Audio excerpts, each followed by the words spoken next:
Assalamualaikum warahmatullahi wabarakatuh. Pada kesempatan kali ini, saya, Zahira Urjani Atika, akan membawakan materi tentang data, informasi, dan knowledge.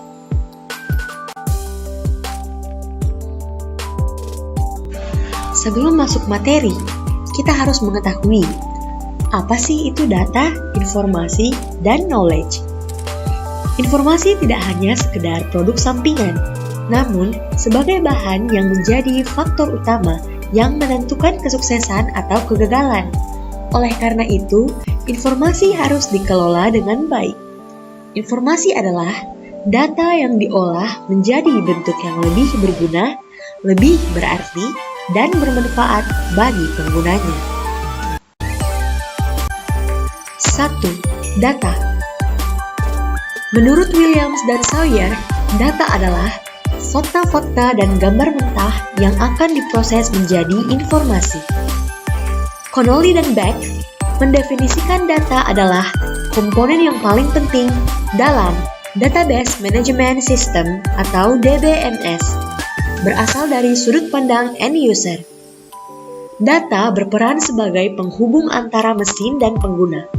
Sedangkan, menurut Romney, data adalah fakta-fakta yang dikumpulkan, dicatat, disimpan, dan diproses oleh sistem informasi. Jadi, data adalah fakta mentah yang belum mempunyai arti yang nanti akan dikumpulkan dan diolah menjadi informasi.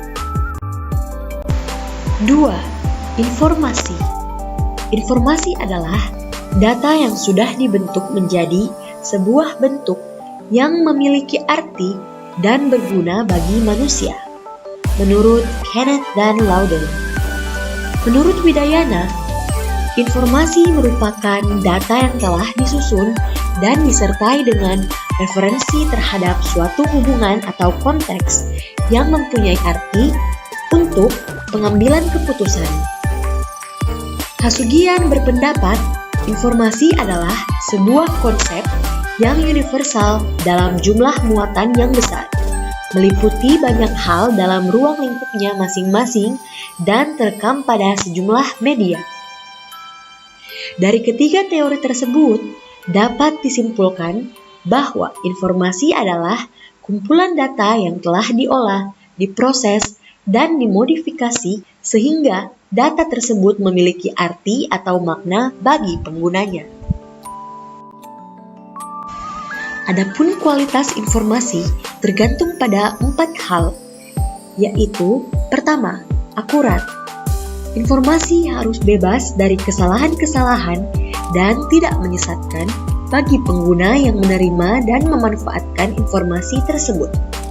Informasi dikatakan akurat jika mengandung komponen 1. Completeness, 2. Correctness, dan ketiga, security. Kedua, tepat waktu. Informasi yang diterima harus tepat pada waktunya. Informasi yang usang atau terlambat tidak mempunyai nilai yang baik bagi pengguna tertentu, sehingga bila digunakan sebagai dasar dalam pengambilan keputusan akan berakibat fatal. Ketiga, relevan. Informasi harus mempunyai relevansi atau manfaat bagi si pengguna. Relevansi informasi untuk satu pengguna tertentu dengan yang lainnya pasti berbeda. Keempat, ekonomis. Informasi yang dihasilkan mempunyai manfaat yang lebih besar dibandingkan dengan biaya mendapatkannya.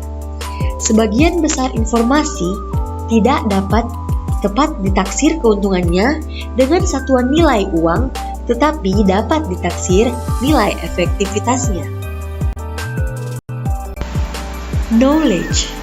Knowledge merupakan kumpulan informasi yang dimiliki oleh individu dan dijadikan sebagai keahlian mereka, serta digunakan untuk menyelesaikan masalah atau mengambil tindakan yang lebih efektif.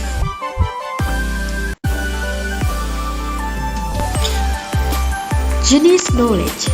Dilihat dari jenisnya, Knowledge dibagi atas dua bagian.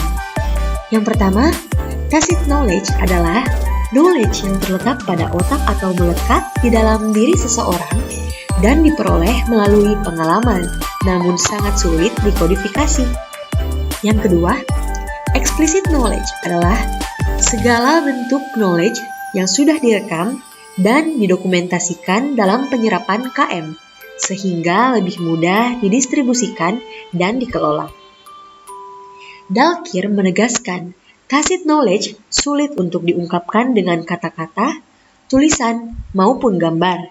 Sebaliknya, explicit knowledge berwujud segala sesuatu hal yang sudah terekam dalam bentuk tulisan, rekaman suara, maupun gambar. Perilaku informasi. Perilaku informasi merupakan keseluruhan perilaku manusia yang berkaitan dengan sumber dan saluran informasi, terdiri dari tindakan-tindakan fisik maupun mental yang dilakukan seseorang ketika menggabungkan informasi yang ditemukan dengan pengetahuan yang sudah dimiliki sebelumnya. Kebutuhan informasi. Pengguna membutuhkan informasi yang akurat, relevan, ekonomis, cepat, tepat, serta mudah mendapatkannya. Kebutuhan informasi bagi setiap pengguna berbeda-beda antara pengguna yang satu dengan yang lainnya. Kebutuhan informasi bagi pengguna dapat diketahui dengan cara melakukan identifikasi kebutuhan pengguna. Weak Knowledge Management Cycle. Siklus Knowledge Management Week menjelaskan bagaimana pengetahuan dibangun dan digunakan oleh individu ataupun organisasi. Ada 4 tahapan dalam siklus ini, yaitu 1. Build atau membangun knowledge.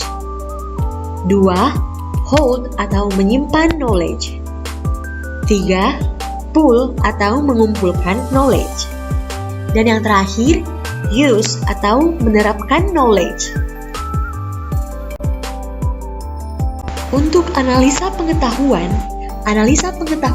terdiri dari 1. Mengekstrak apa yang ada dari pengetahuan yang didapat, contohnya menganalisa transkrip. 2.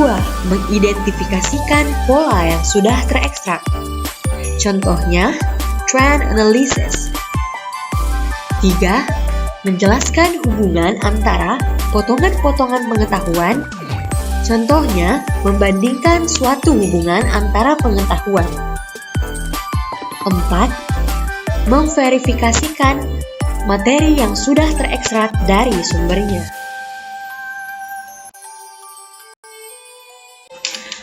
Ada banyak cara untuk menerapkan pengetahuan termasuk sebagai berikut. 1. Menggunakan pengetahuan yang dibentuk untuk melakukan rutinitas tugas, misalnya membuat standar produk. 2. Menggunakan pengetahuan untuk menggambarkan situasi dan lingkup masalah, misalnya untuk mengidentifikasi masalah dan menunjukkan secara umum bagaimana cara menanganinya.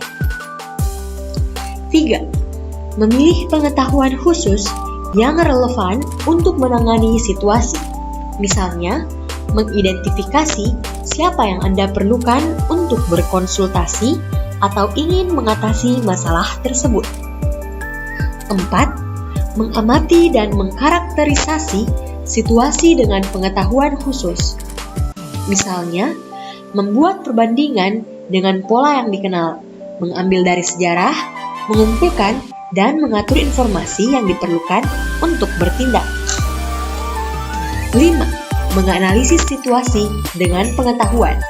Misalnya, menilai apakah itu dapat ditangani secara internal atau apakah bantuan dari luar akan dibutuhkan.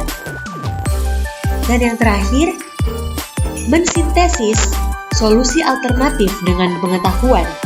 Misalnya, mengidentifikasi pilihan dan garis pendekatan yang mungkin.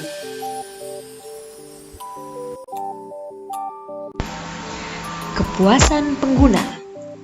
Kepuasan pengguna merupakan evaluasi pengguna di mana alternatif yang dipilih sekurang-kurangnya sama atau melampaui harapannya.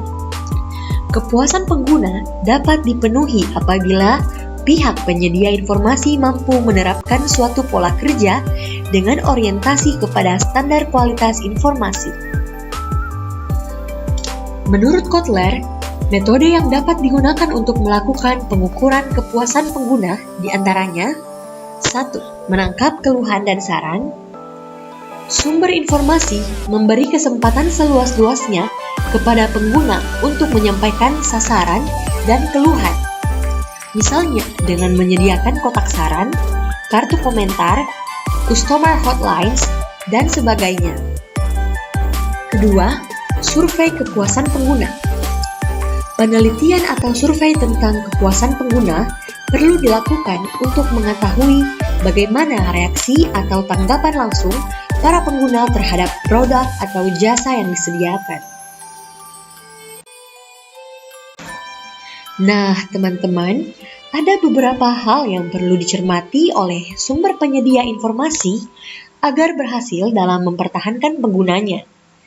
Menurut Peters, dari penelitiannya disimpulkan bahwa 7 dari 10 kunci sukses dalam pengukuran kepuasan pengguna perlu diperhatikan, yaitu yang pertama, frekuensi survei, yang kedua, format, yang ketiga, isi atau konten, yang keempat, desain isi, yang kelima, melibatkan setiap pengguna, yang keenam, mengukur kepuasan setiap pengguna, dan yang terakhir, hubungan dengan kompensasi dan reward lainnya.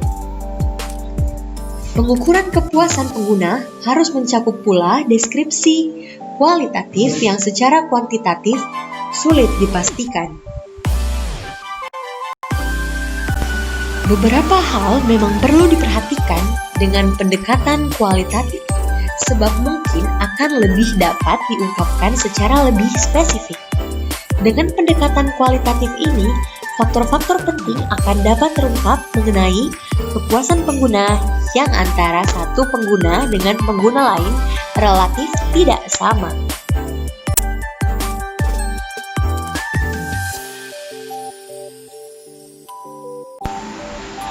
Sekian penjelasan saya mengenai data, informasi, dan knowledge.